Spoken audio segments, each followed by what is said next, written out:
Hi everybody, welcome and thank you for joining me today. Sunday, so let's see what we can come up with today. Lately, I'm allowing myself a little more time to chill, lay in on a Sunday, that kind of thing.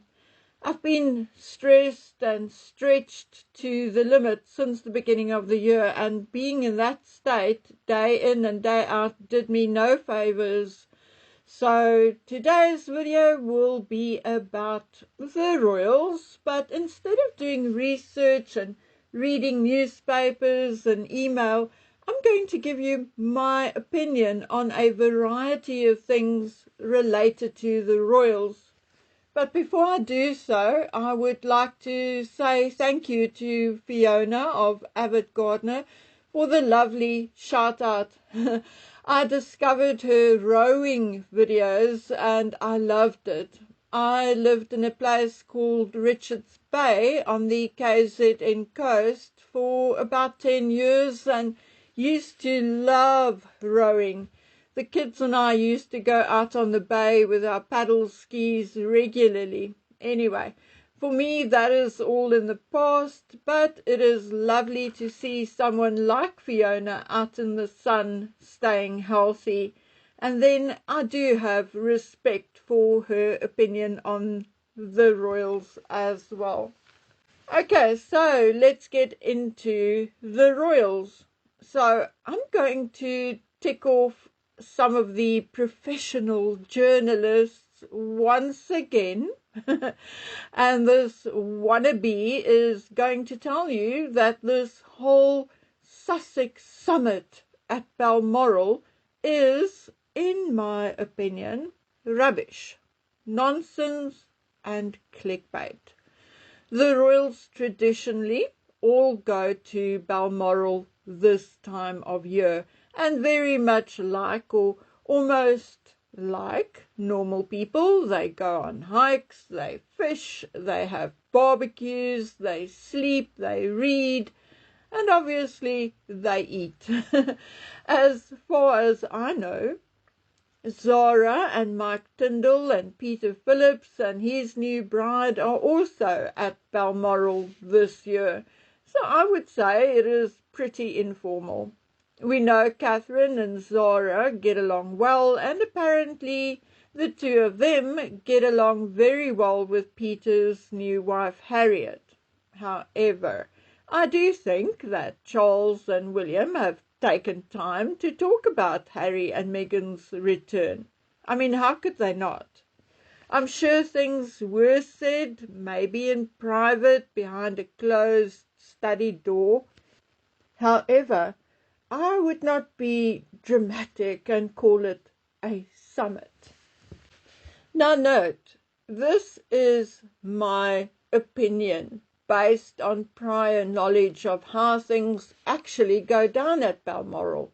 You see, some people think they all bundle into the main building and they are falling over each other or running into each other 24/7. That is indeed not true at all. William and Catherine stay in Tamnagar, a very private 3-bedroom cottage on the estate. The cottage is tucked away in a private corner of the very, very large estate. Charles normally stay at Birkhall, and then there are a number of other cottages and lodges on the estate. There's Garden Cottage, favourite of the Queen's, Colt Cottage, Connachat Cottage, Karim Cottage, which I think Queen Victoria built for one of her Indian servants, and then there's Rebrick Lodge, Greygowan Lodge, and then another lodge which I cannot pronounce the name of. Now, Anne and her family usually stayed with her mother and father in the castle, and they will likely continue the tradition. But everybody else can basically pick and choose where they want to go and when they want to see each other. They often, from what I've read in books and things, they often have dinner together or they arrange games. Often a football game with Mike's team against William's team, or they have picnics and cookouts, that kind of thing.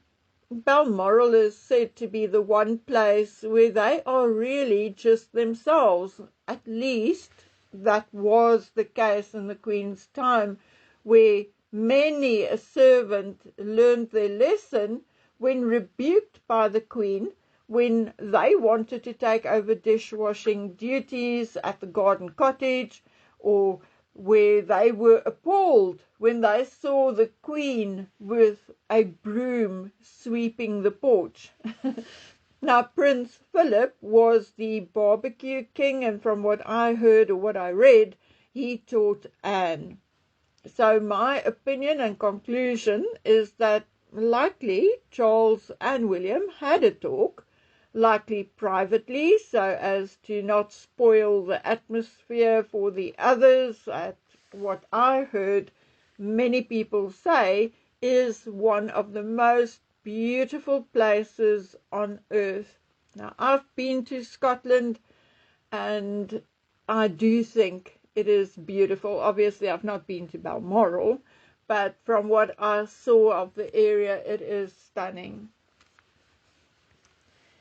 Okay, now for my further opinion on how I think William feels. I think William is angry. I think he is frustrated. I think he is disappointed. And I think for the first time he feels just a little like a fish out of water, not knowing how to tackle the next stage, or, exactly what is to come. I think there's maybe a little bit of insecurity with him at the moment. I do think William, in a way, feels let down. But he's not stupid either, and he knows that if Harry wants to come back, he cannot stop him. Harry is, after all, a British citizen, and unless Harry joined Boko Haram or Al-Qaeda in the meantime, he cannot be denied a home in Britain. I'm also relatively sure William knew weeks ago about Harry's plans, if not months ago. I also do not believe that Charles only found out last Sunday either. Even if Harry only officially told Charles last Sunday, which, like I said, I do not believe, but even if, then we should always remember and keep in the back of our minds that both Charles and William have a direct line to MI5 and MI6, and that they are briefed on intelligence and security weekly. If those children were enrolled in a British school 3 weeks ago, then they knew about it. I'm also told that Harry was house hunting last year already, and I'm told a decision on a house or accommodation was made in June, early June this year. I'm not going to lie and tell you that I know what or where, because I don't. I just heard the name Highgrove being thrown about, but whether it's at Highgrove, near Highgrove, in the area of Highgrove, I don't know. I asked my contact, but he has not replied yet. Maybe it is one of those things where he would say, I won't tell you even if I knew. He does that sometimes. Or alternatively, he does ignore me as well. But I don't know. Okay, so I know there was a time Harry wanted Frogmore back, but the Crown Estate turned the request down. Apparently, they are too far into plans for alternative use of the property. I actually, at the time, feared that they may be offered Royal Lodge, and that may be the reason why Charles was so desperate to get Andrew out. But I am relatively sure that if that was the case, William would have objected profusely and done something to stop it.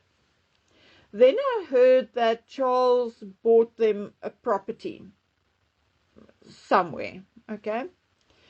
So, yeah, I cannot verify that either. It's not impossible. I actually imagined or thought that maybe he paid for that property of theirs in Portugal. Because remember, William will likely inherit Balmoral and Sandringham. So it would not be out of the realm of possibility if Charles would pay for that property in Portugal and maybe one in England. Who knows? Okay, and that would be Harry's inheritance. I don't think it is impossible at all. But I am going to wait until we know for sure, okay? And we will know. I mean, it's inevitable. England is small and it won't stay a secret forever. Anyway, I do know that we are in a bumpy ride from here on out.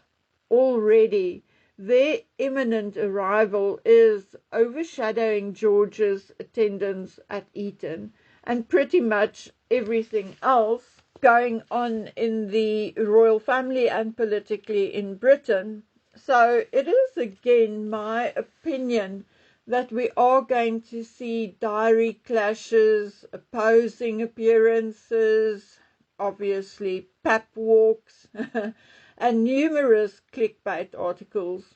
I do not think Harry and Meghan are going to retire gracefully to some country cottage. I think the war is on. I think Harry and Meghan will do whatever they can possibly do to overshadow everything. And I mean every little thing William and Catherine would or are going to do. Oh, and by the way, this whole hoo-ha about Meghan getting a role in Guy Ritchie's The Gentleman, I hear it is bogus. Nonsense. Maybe Sunshine Sachs approached Guy Ritchie, or maybe Harry did directly, as apparently they know each other from a distance. But I heard the answer was, unfortunately not. So sorry, not sorry. Besides, a season 3 has not been signed off by Netflix yet. So there's no role for Megsy in an as yet non-existent series. It was obviously all her manifesting in People or whatever magazine again. The woman is insane. I mean, just get over it. She is. She's not going to get any better in the United Kingdom either. I personally give it 3 months before she flips out again. But I guess for as far as we are concerned, and the reporters, etc., it will be interesting times. I'm sure we won't have a lack of things to talk about, but I personally do feel a little sad and even a little afraid for William and Catherine. Not so much on a physical level, but more on an emotional level. I also believe that we will see Harry, Meghan and the children on the Sandringham Christmas walk. I mean, it will be relatively safe for them to appear there along with the royal family and obviously in front of the cameras, because it is one place where they are less likely to be booed. We'll likely also see them during Easter, boldly parading with the family, and I won't be surprised if we see them on the balcony during trooping next year, or maybe the year after, okay? Maybe Charles will play it carefully in 2027, but I think by 2028 we will see them back on the balcony. Now, I fully understand how betrayed William must feel, but thank God he has the Middleton family he can turn to. Okay, guys, I will be back tomorrow with something I was working on with the help of a friend before the news broke that the Harkles are coming back. So until then, please take care, stay vigilant, and stay safe. Bye.